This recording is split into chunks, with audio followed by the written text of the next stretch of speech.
Nous avons vu dans les capsules précédentes à quel point l'écart entre nos croyances et nos actions est courant et dangereux. Nous avons aussi découvert que la Bible n'est pas un livre théorique, mais un guide vivant, conçu pour nous transformer profondément. Aujourd'hui, dans cette capsule, nous allons aller droit au cœur du problème et de voir comment passer concrètement de la foi dans notre tête à une foi vécue. Voici une vérité qui fait mal, mais nous devons accepter de la regarder en face. Les vérités que nous vivons vraiment sont les vérités que nous croyons réellement. Alors réfléchissons un peu à ce que je viens de dire et je répète, les vérités que nous vivons vraiment sont les vérités que nous croyons réellement. Pourquoi? Parce que la foi biblique n'est pas et n'a jamais été une simple idée intellectuelle ou une connaissance simplement dans la tête. La vraie foi transforme le cœur et change radicalement notre manière de vivre. Si je ne vis pas une vérité, c'est que je ne la crois pas vraiment au fond de moi. Et ce décalage est dangereux. Il déshonore Dieu, il affaiblit notre vie spirituelle, il ouvre la porte à l'idolâtrie, il fragilise notre moralité, il blesse nos relations, affaiblit l'Église. Donc je ne suis pas la seule personne impliquée dans cela, à être concernée par ces choses. Et en plus de ça, il donne au diable une place dans nos cœurs. Et ça, c'est vraiment terrible. Certains ne voient même pas cet écart. Et d'autres encore vivent avec ces contradictions depuis si longtemps qu'elles ne les dérangent même plus. On peut dire que ce sont des chrétiens qui vivent avec une incohérence fonctionnelle. Et puis, il y a ceux qui voient cette incohérence, la confessent et s'en repentent. Je veux être de ceux-là, et toi aussi, je l'espère.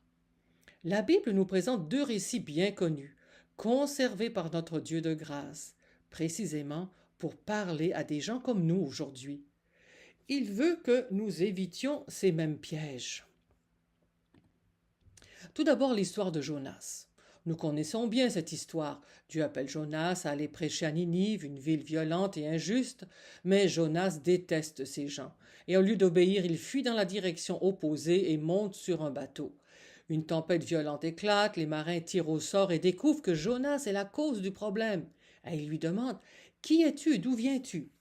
Alors écoute bien sa réponse. Il dit: Je suis hébreu et je crains l'Éternel, le Dieu des cieux.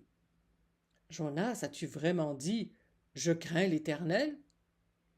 Rien dans les actions de Jonas ne montre cette crainte.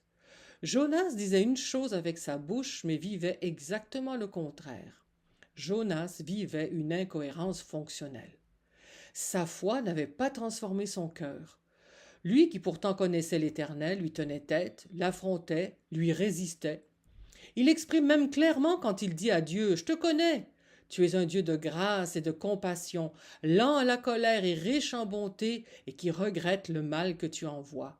Autrement dit, Jonas y dit à Dieu: J'haïs les Ninivites, et je savais très bien que s'ils se repentaient, tu leur ferais grâce, mais ils ne le méritent pas, alors je ne voulais pas t'aider dans ton plan. Si Jonas craignait vraiment l'Éternel, le Dieu des cieux, comme il le dit, il n'aurait pas osé aller à l'encontre de ses ordres. Et deuxièmement, il aurait aussi eu un cœur rempli de compassion pour le méchant, désirant sa repentance, et non qu'il soit détruit. Une autre histoire nous est racontée par Paul, et cela se passe à Antioche, quand Pierre va à Antioche. Et Paul nous raconte ça dans Galates au chapitre 2. On ne prendra pas le temps de tout lire, mais Paul raconte comment il a dû s'opposer publiquement à Pierre. Alors imaginez, Pierre est un des responsables de l'Église, il est un des 12, il est très respecté par tous, parce que Pierre est un de ceux qui a marché avec Jésus pendant 3 ans, qui a été très proche de lui. Et Pierre était sans doute très considéré par beaucoup. On le regardait sans doute comme un grand chrétien extraordinaire, quelqu'un qu'on tenait en haute estime.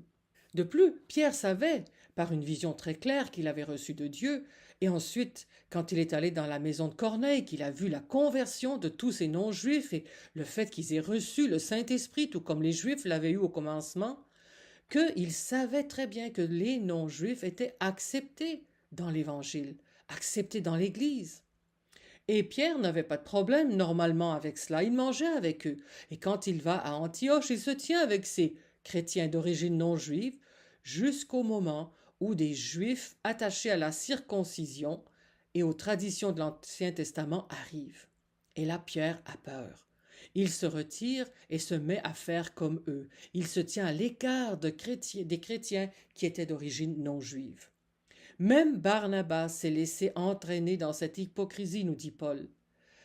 Pierre n'avait pas changé de théologie. Son problème n'était pas intellectuel, mais moral.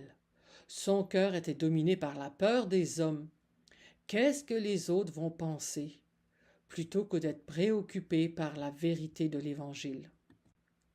Ces deux histoires nous confrontent directement. Nos pensées sont-elles vraiment alignées avec les doctrines bibliques? Nos priorités reflètent-elles les valeurs de la parole de Dieu? Nos désirs, nos décisions et nos actions sont-elles cohérentes avec ce que nous proclamons croire? Si nous sommes honnêtes, il y a souvent en nous une tension, une guerre d'allégeance dans nos cœurs. Quels sont tes exemples personnels? Où dis-tu une chose et vis-tu une autre? C'est exactement le but de cette série, que tout ce que nous apprenons, discutons et méditons devienne un outil puissant entre les mains de Dieu pour combler l'écart entre ce que nous confessons et ce que nous vivons. Nous allons parcourir ensemble 12 doctrines fondamentales de l'Évangile, puis nous verrons concrètement ce que cela signifie de les vivre, comme individus, comme conjoints, comme parents, amis, collègues ou membres d'une Église. Que Dieu nous accompagne dans sa grâce, dans ce voyage de transformation, qu'il fasse grandir en nous une foi cohérente, vivante et rayonnante, une foi qui honore Dieu, fortifie l'Église et touche ceux qui nous entourent. Tu es prêt à passer de la foi à l'action? Le voyage commence maintenant.